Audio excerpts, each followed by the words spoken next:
우리가 정치 얘기를 하거나 뉴스를 볼 때 종종 듣는 단어 중에 전체주의 혹은 독재라는 말을 종종 듣습니다.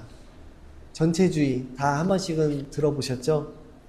이 전체주의라는 말은 국가나 권력이 개인의 삶 전체를 강하게 통제하려는 정치 체계를 말합니다.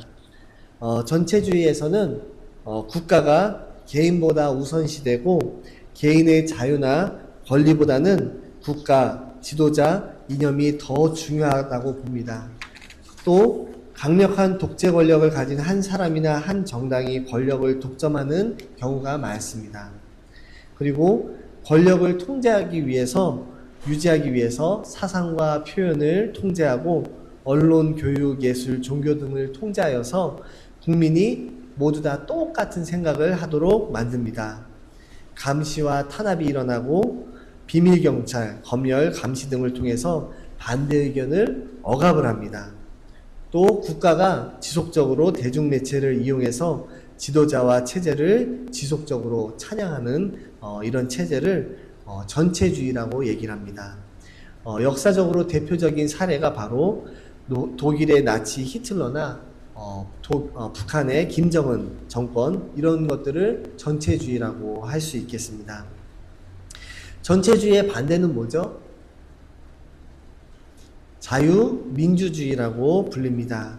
우리가 사는 이 미국이 대표적인 자유민주주의 국가로서 개인의 자유나 인권, 선거, 권력 분립 등을 중시하는 체제를 자유민주주의라고 부릅니다. 그렇다면 이제 제가 질문을 하나 드리겠습니다. 우리 교회 공동체에서는 전체주의가 맞습니까? 아니면 자유민주주의가 맞습니까? 전체주의가 맞습니까? 자유민주주의가 맞습니까? 자유민주주의가 맞습니까? 사회주의가 맞습니까? 예를 들어서 제가 이제 담임 목사로서 이제 정권을 가지고 우리 성도님들을 이끌어갈 때 제가 이렇게 얘기하고 저렇게 얘기하면 우리 성도님들이 촥촥 말을 잘 이렇게 따라서 이렇게 듣고, 때로는 제가 옳지 않아도 그냥 목사님이 얘기하니까 다 따라가고, 제가 이끌어가면 그냥 군소리 없이 그냥 다 따라오는 그런 체제가 맞습니까? 아니면 제가 조금 실수하고 잘못하면 바로 그것을 잘못을 지적을 하고 고치고 똑바로 수정을 해서 모든 사람들이 봤을 때 틀림없이 하는 것이 맞습니까? 뭐가 맞죠?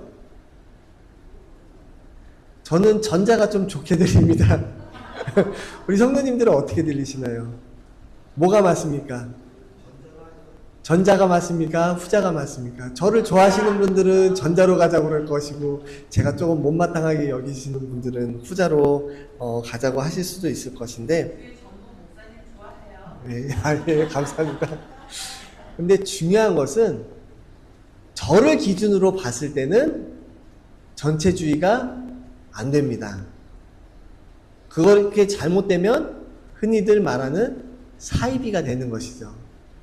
제 입장으로 봤을 때 전체주의는 잘못된 것입니다. 물론 제가 인간적인 마음으로 그것을 바라기는 하지만 그렇게 되면 안 되죠. 그런데 하나님 입장에서 봤을 때는 전체주의가 맞습니다. 우리가 입술로 하나님을 우리의 왕이라고 고백을 하고 하나님의 뜻에 따르고 하나님의 말씀에 순종하겠습니다 라고 고백을 할 때는 하나님을 따르는 전체주의가 맞습니다. 목회자가 전체주의가 되면 안 되죠. 그러면 잘못하면 사이비가 되죠. 그런데 우리 교회 공동체 안을 들여다보면 분명히 목소리가 조금 크신 분이 있고 목소리가 없는 분도 있고 작은 분도 있죠. 그럴 때 어떻게 하는 게 맞습니까? 목소리 크신 분이 잘하시는 것이고 목소리가 작은 분은 잘못하고 계시는 것입니까? 아니면 목소리가 작은 게 맞는 거고 목소리가 큰 게 맞는 것입니까? 뭐가 맞는 거죠? 다 맞아요. 다 맞습니까? 하나님은 우리 사람들을 통해서 일하시고 또 일을 하실 때 각자 그 사람의 성정과 그 사람의 재능과 달란트에 따라서 거기에 맞춰서 일을 하고 계시고, 또 어떤 사람을 어떻게 사용하실지는 전적으로 하나님 뜻에 달려 있습니다.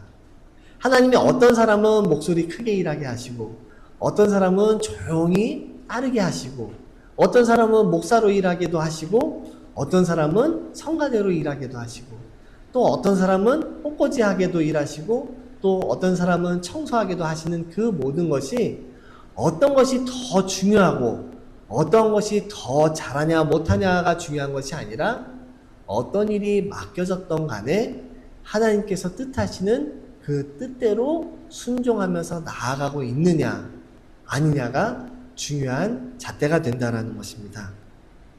성경을 보면 어떤 사람은 모세라고 불리고 어떤 사람은 여호수아라고 불리면서 성경에 참 긴 분량을 차지합니다. 그런데 어떤 사람은 이름이 기록되어 있지도 않습니다. 그냥 뭉퉁구려서 이스라엘이라고 표현되는 사람이 있을 수도 있습니다. 하지만 그 사람들 중에서는 하나님께서 보시기에 너무나도 이쁘고 사랑스러운 충성된 종이 있을 수도 있습니다. 비록 이름은 기록되어 있지 않지만 하나님께서 그 사람을 정말로 뜻하시는 곳에 쓰고자 할 때에 이름도 없이 빛도 없이 그 뜻을 감당하는 사람이 있었다면 비록 성경에 기록되어 있지는 않지만 하나님의 천국의 생명책에는 분명히 기록되어 있을 것입니다.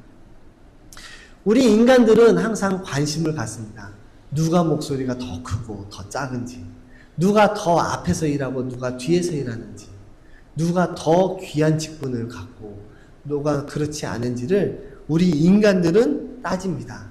하지만 하나님이 가리시는 것은 그 직분이나 보여지는 모습을 보시는 것이 아니라 정말로 그 마음 중심에 하나님의 말씀을 귀히 여기고 작은 일이라도 그 말씀대로 살려고 하는 그 마음 중심이 온전히 하나님을 향하고 있는지를 보신다는 것입니다. 우리는 예수님의 달란트 비유를 잘 알고 있습니다. 5달란트 받은 종, 2달란트 받은 종, 1달란트 받은 종.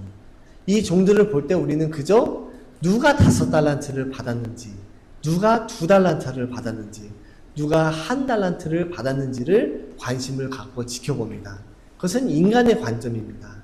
하지만 달란트를 맡긴 주인의 관점에서 봤을 때는 그 종이 몇 달란트를 받았냐가 중요한 것이 아니라 그것을 받은 것을 어떻게 충성되이 사용했는지를 보신다라는 것입니다. 그것이 바로 우리 인간들의 관점과 하나님의 관점이 다르다는 것입니다. 에베소서 4장 11절부터 이렇게 기록이 되어 있습니다. 그가 어떤 사람은 사도로, 어떤 사람은 선지자로, 어떤 사람은 복음 전하는 자로, 어떤 사람은 목사와 교사로 삼으셨으니 이는 성도를 온전하게 하며 봉사의 일을 하게 하며 그리스도의 몸을 세우려 하심이라. 우리가 다 하나님의 아들을 믿는 것과 아는 일에 하나가 되어 온전한 사람을 이루어 그리스도의 장성한 분량이 충만한 데까지 이르리니 이는 우리가 이제부터 어린아이가 되지 아니하여 사람의 속임수와 간사한 유혹에 빠져 온갖 교훈의 풍조에 밀려 요동하지 않게 하려 함이라. 오직 사랑 안에서 참된 것을 하여 범사에 그에게까지 자랄지니라. 그는 머리니 곧 그리스도라. 그에게서 온몸이 각 마디를 통하여 도움을 받음으로 연결되고 결합되어 각 지체의 분량대로 역사하여 그 몸을 자라게 하며 사랑 안에서 스스로 세우느니라. 아멘. 우리는 누가 머리냐, 누가 팔이냐, 누가 다리냐에 관심을 갖지만 그리스도의 관점에선 모든 지체 하나하나가 다 귀히 한 몸을 이루는 그 지체와 공동체의 일원이 된다라는 것입니다.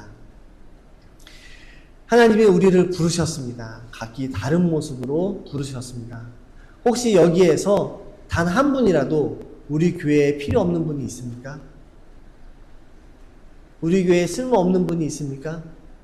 우리 교회에 없어도 되는 분이 있습니까? 절대로 없습니다.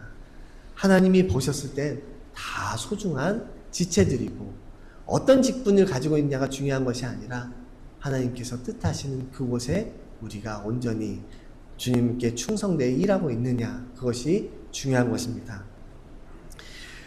제가 이제 말씀을 준비하면서 보니까 벌써 제가 우리 교회에 부임돼서 교회를 섬긴 지 6년이 지났습니다. 만으로 6년이 지나고 이제 7년 차가 되었어요. 제가 바라기는 우리 김영식 목사님보다 조금 더 교회를 섬길 수 있는 그런 목회자가 되었으면 하는 그런 소망이 있습니다. 그런데 제가 이제 우리 성도님들을 돌아보면서 우리 성도님들 복이 많다라는 생각이 들었습니다. 어떻게 보면 부교육자로 오랫동안 있다가 갑자기 담임을 맡았으니 얼마나 서툴고 부족했겠습니까? 그런데 이제 우리 성도님들이 다 부족한 목회자를 받아들일 준비가 되어 있으셔서 제가 이렇게 6년 동안 또 목회를 잘했고, 또 특별히 우리 장로님들께서 모범을 보이셔서 얼마나 우리 교회가 질서 있게 잘 이렇게 이끌어져 가는지 되돌아보면 참 감사한 마음이 듭니다. 특별히 제가 이제 우리 개인적으로 이렇게 누구를 말씀을 드려서 제가 좀 죄송하지만 우리 최석규 장로님 같은 경우는 연세가 많으심에도 불구하고 앞장서서 모범을 보이시니까 우리 젊은 분들은 뭐라고 안 하겠다고 불평을 할 수가 없습니다. 왜냐면 우리 장로님이 앞에서 하시는데 감히 어떻게 젊은 사람들이 못하겠다고 일을 거부를 할 수 있겠습니까? 또 우리 송우범 장로님 같은 경우는 또 몇 년 동안 장로 임직식을 이렇게 미루게 되었는데, 교회 봉사가 제대로 되지 않아서 미루게 되었는데, 제가 이제 그것에 대해서 이제 약간 염려하면서 장로님 아직도 임직을 못 받으셨는데 어떡합니까? 그랬더니 장로님이 그때 하신 말씀이 하나님을 하는데 권사면 어떻고 장로면 어떻습니까? 하나님 일을 하면 다 똑같은 것이죠. 이렇게 말씀하셨던 것이 제가 아직도 기억에 납니다. 또 우리 조성천 권사님 같은 경우는 제가 지난주에 같이 통화를 하는데 절대로 못하겠다고 자꾸 부정을 하세요. 그래서 하셔야 된다고, 교회에서 정말로 이제 일꾼으로 세워지셔야 된다고 제가 이제 말씀을 드리면서 같이 얘기를 하는데, 권사님이 그런 말씀을 하신 것이 너무 제가 감동을 받았습니다. 제가 다른 건 몰라도 우리 브루클린 연합 감리교회는 끝까지 지키겠습니다. 이제 이 얘기를 하시는데 제가 얼마나 마음으로 제가 감동을 받았는지 모릅니다.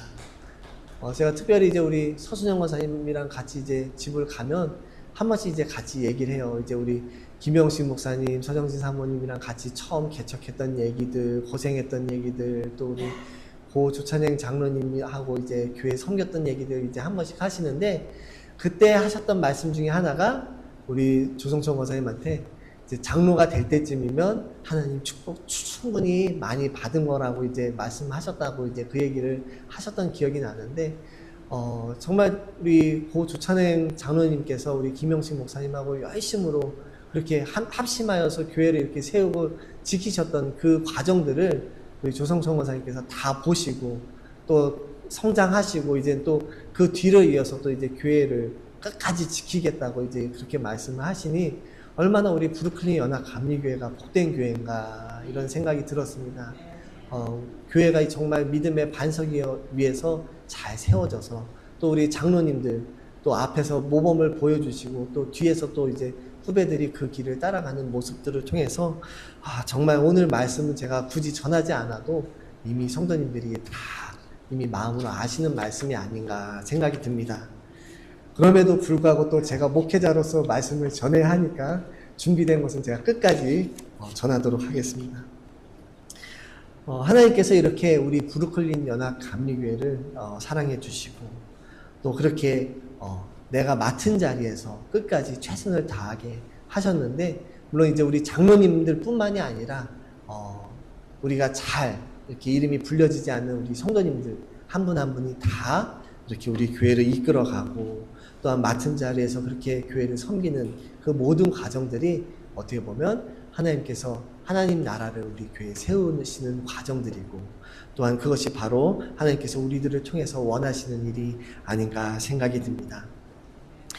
누가복음 10장을 보면 예수님께서 70명의 제자를 보내십니다.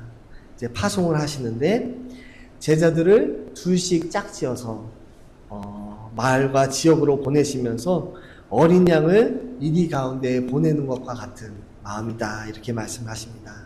그런 말씀을 하시면서 보내실 때에 전대나 배낭이나 신발을 준비하지 말고 가지지 말고 길에서 아무에게도 무난하지 말고 어느 집에 가든지 평안할지어다 축복하라고 이렇게 말씀하시면서 70명을 파송을 하셨습니다. 그리고 말씀하시기를 병든 자를 고치고 평안을 전하며 하나님의 나라가 가까이 왔다 선포하라고 말씀을 하셨습니다. 이 제자들이 그렇게 파송을 받아 갔는데 갔다가 와서 예수님에게 말했습니다. 뭐라고 말했을까요? 예수님, 제가 주님의 마음으로 저희들이 주님의 이름으로 세상에 나아가서 복음을 증거하고 하나님의 나라를 선포하는데 마귀들이 귀신들이 쫓겨나가는 것을 보았습니다. 라고 그렇게 자랑을 하였습니다. 제가 제자라도 참 뿌듯했을 것 같아요. 나를 통해서 내가 예수님의 이름으로 나가서 복음을 증거하고 선포하면 병든 자의 병이 치유가 되고 또 기적이 일어나고 귀신이 나아가고 하니까 얼마나 마음 가운데 뿌듯함이 생기겠습니까? 내가 이러이러한 일도 했구나라는 내 스스로의 자랑스러운 마음이 들었을 것입니다. 그것이 알게 모르게 예수님 앞에서 자랑처럼 그렇게 되었는데 예수님이 뭐라고 대답을 하셨습니까? 예수님에게 말씀하시기를 너희들이 무엇을 했는지 그것을 위해서 기뻐하지 말고 하늘에 너희 이름이 기록된 것으로 기뻐하라 라고 말씀하셨습니다. 제가 이해한 것은 이렇습니다. 우리가 교회 봉사를 하고 주님의 이름으로 무엇을 했을 때 큰 무언가를 이룹니다. 그럼 참 뿌듯하죠. 그러면 그 뿌듯함 가운데 알게 모르게 내가 이렇게 했구나 하는 공명심이 생기게 됩니다.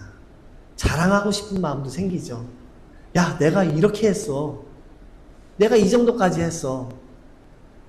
그런데 예수님은 그것이 중요한 것이 아니라 내가 무엇을 했느냐가 중요한 것이 아니라 내가 한 일을 하나님이 기억하고 계시고 하나님이 이미 그것을 기뻐하고 계시다는 것을 기뻐할 것이지 내가 무엇을 했다라는 것에 자랑하거나 그것에 대해서 공명심을 갖고 공치사를 하지 말라라는 말씀입니다.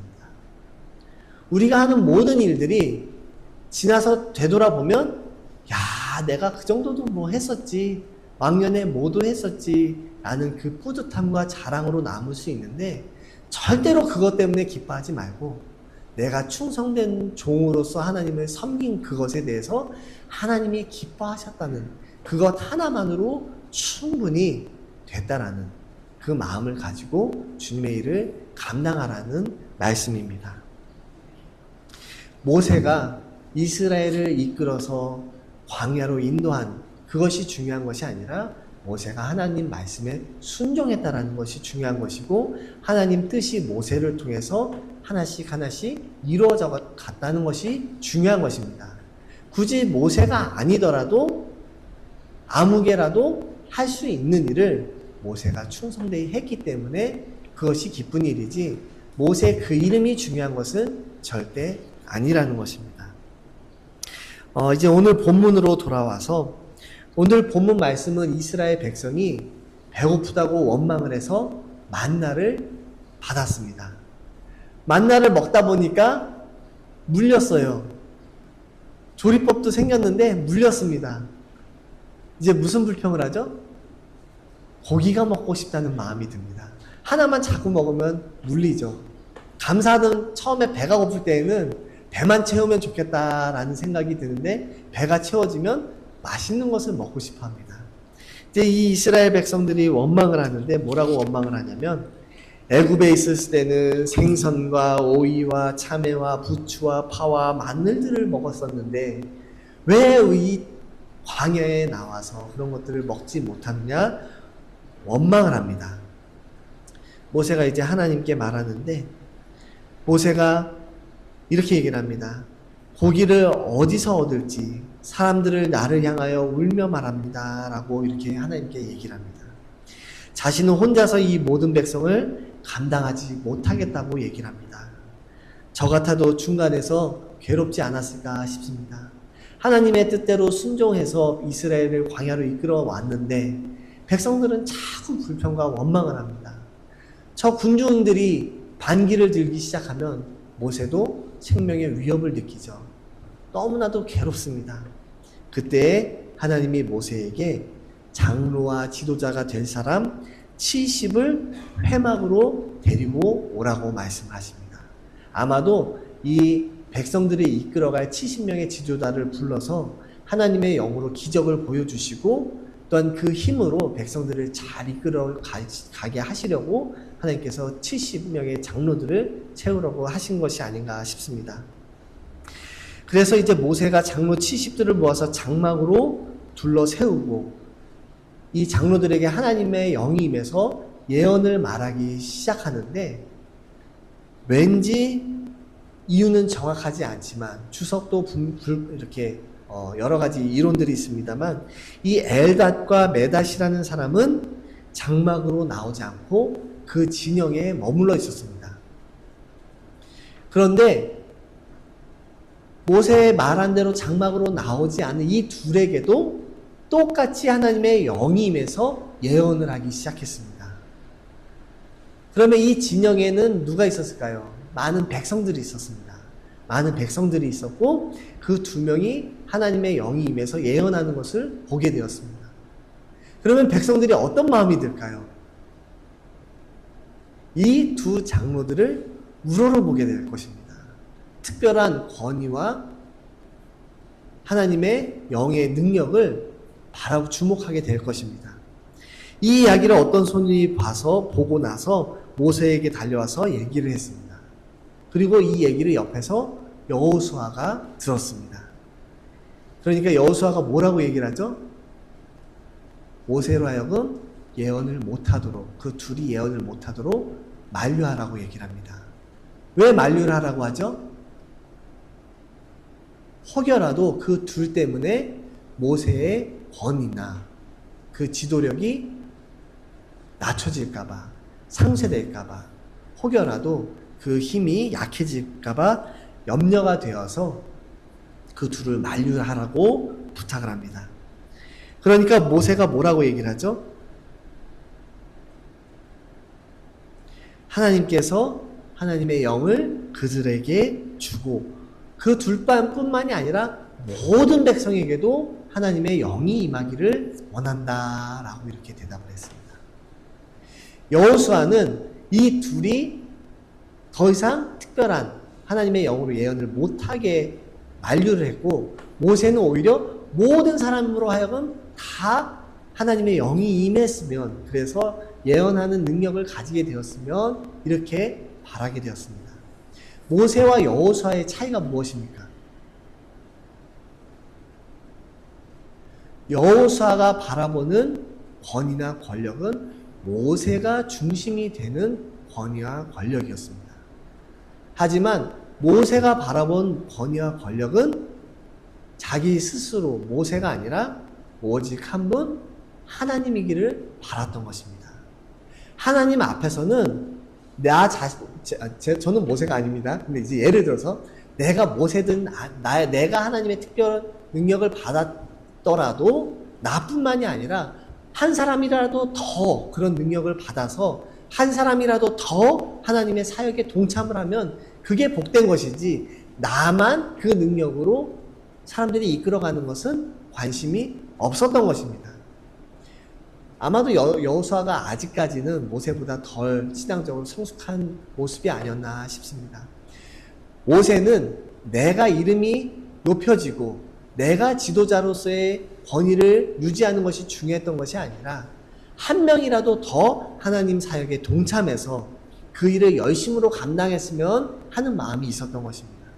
여호수아는 인간적인 마음으로 모세가 유일한 그 권위자였기를 바랐었던 것입니다. 무엇이 맞는 것입니까? 무엇이 맞는 것이죠? 당연히 한 명이라도 더 하나님의 영을 받고 더 하나님의 능력을 받아서 하나님의 그 귀한 사역에 동참하는 것이 중요한 것입니다. 누구는 앞에서 일해야 되고 누구는 뒤에서만 일해야 되고 하는 것이 정해져 있는 것은 아니죠. 또 어떤 것이 더 낫고 어떤 것이 덜한 것도 아닙니다. 그냥 맡은 자리에서 하나님 일을 감당하는 것이고 한 사람이라도 더 하나님 일에 열심으로 동참할 수 있다면 그것으로 충분히 기쁘고 감사한 일인 것입니다. 내가 중요한 것이 아니라 어떤 지도자가 중요한 것이 아니라 하나님 뜻이 중요한 것이고 하나님 뜻 안에서 큰 그림이 완성되어지는 것이 중요한 것입니다. 내가 주인공이 되는 것이 중요한 것이 절대로 아니라는 것입니다. 저는 이제 마지막으로 비유 하나 하고 말씀을 마치려고 합니다. 저는 오케스트라 연주를 볼 때마다 한 가지 의문점이 생깁니다. 우리가 오케스트라를 보면 가장 주목하는 사람이 누구죠? 지휘자가 제일 두드러지고 또 수석 연주자, 바이올린 연주자, 퍼스트 체어가 누구냐 그게 또 관심 가져지고 또 첼로가 누구냐 이런 것들에 관심을 가져지는데 저 뒤에서 곡이 처음부터 끝날 때까지 심벌 한 번 치고 끝나는 분들도 있습니다. 근데 저는 사실 그런 궁금한 마음이 들었어요. 저 심벌 한 번 치시는 분은 음악 전공을 하신 분일까 아닐까? 바이올린 켜신 분은 분명히 바이올린 전공하신 분이실 거고 지휘자도 마찬가지인데 이 처음부터 끝까지 계속 서 있다가 자기가 심벌 한 번 칠 때까지 계속 기다려야 심벌 한 번 탕 치고 끝나는 그분도 음악 전공을 하셨을까? 음악 전공자 맞습니까? 맞습니다. 이분들이 심벌을 전공하시는 것이 아니라 타악기를 전공하시고 부수적으로 이 심벌을 친다거나 북을 두두두두 북을 친다거나 하는데 그분들도 음악 전공을 하시는 분들이 많습니다. 그런데 이 오케스트라를 들을 때 만약에 우리가 그냥 너무나도 그렇게 중요하게 생각하지 않는 이 심벌 하나가 빠진다면 어떻게 됩니까?